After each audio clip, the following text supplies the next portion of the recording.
It had snowed during the day, so I went out and put some salt down on the walkways and parking lots of our office building. This was late in the day when it was already getting dark. My boss asked why I was wasting salt. I asked what he meant. He said, as if I was stupid, that the sun activates salt and that's how it melts snow and ice. Putting it down in the dark was a waste, according to him. I told him salt lowers the freezing point of snow and ice so that it then melts. He scoffed and said, then why do they salt the roads in the morning? Me. Probably so they'll be clear before rush hour traffic. I could tell he didn't believe me. Lawyer here. I was representing a client who claimed that her employer had breached her employment contract. At one point, I asked the employer his recollection of the parts of the contract that he was accused of breaching. His response, I put her contract through the shredder so it's not even valid, and I can terminate her whenever I choose. He legit thought that if he tore it up, then it was no longer in force, like in a movie or something. Idiot. I was out drinking with some friends. In the group was this guy, and he was saying he could jump over a car. We laugh, not thinking about anything about it. All of a sudden, he runs into traffic and jumps towards a car, got hit and got thrown across the street where another car hit him again. No need to say, he was in the hospital for a long time. Never saw anything stupider than that. I worked at Subway for a short time one summer. One night, when the place was totally empty, a guy came in and ordered. Since there were no other customers, I took my time. The guy noticed my extra care, and we started joking about how I spread the lettuce to every corner, placed the olives the same width apart, etc. I rang him up, and the guy thanked me repeatedly and left a nice tip in the cup.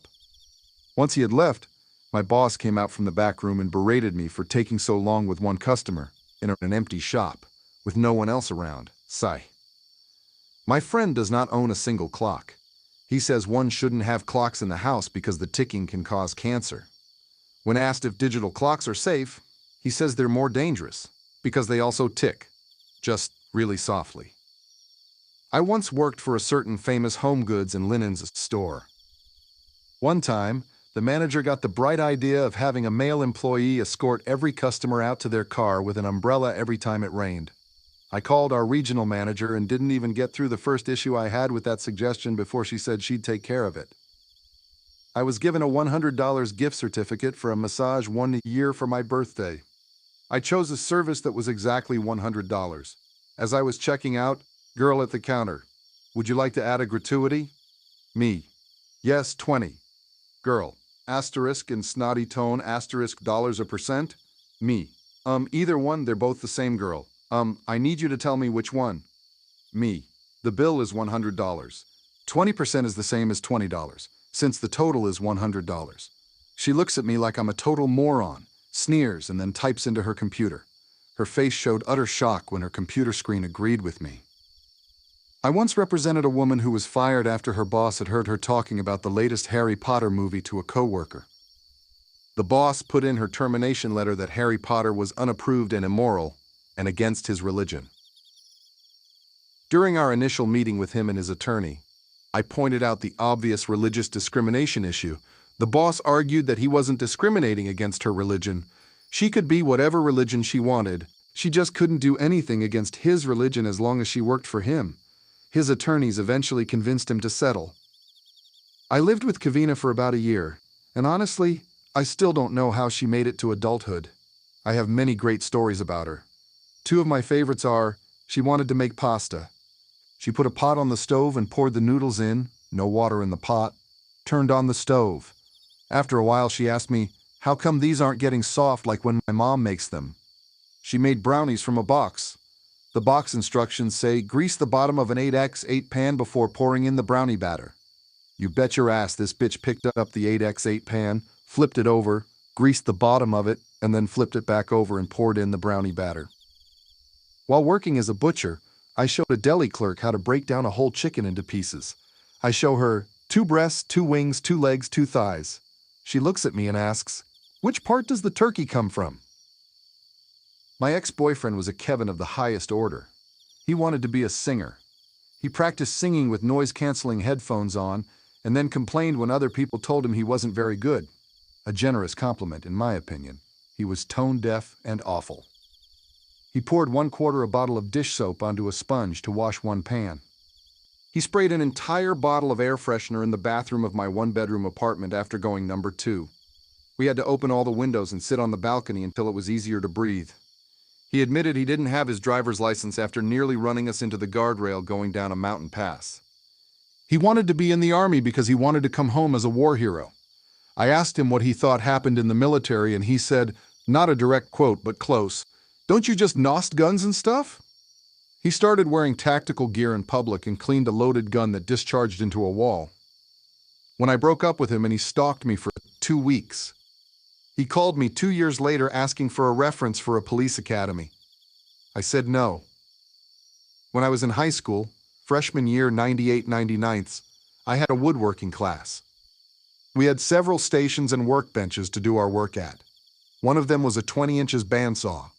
For those of you who don't know what a bandsaw is, it's a loop of metal with saw teeth on one edge that gets spun at very high speed on 2 wheels. The teeth always face down. The loop comes back up through the part that supports the upper wheel. In first period one day, Kevin didn't know if the band was spinning or not. He decided to test it with his thumb. Band was spinning. Had to go to the hospital to get stitches. Came back later in the day.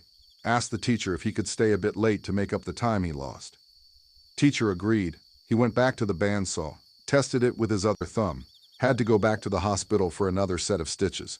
He wasn't allowed near anything other than sandpaper for the rest of the semester. I once had a boss who made everyone at the office, all 11 of us, send tweets for 2 straight hours using the same hashtag so that we could trend on Twitter worldwide. My roommate Kevin preheated the oven for 7 hours. This happened a few months before he moved out. I came home from work on this insanely hot day and immediately felt that something was off. The apartment was hotter than outside, which shouldn't happen when the AC is literally on. I thought maybe it broke again. Then I walked into the kitchen. The oven is on. I mean on full blast. The kind of heat where you open the oven door and it feels like your eyebrows might disappear. There's no food inside. No pans, no timer. Just a glowing red oven.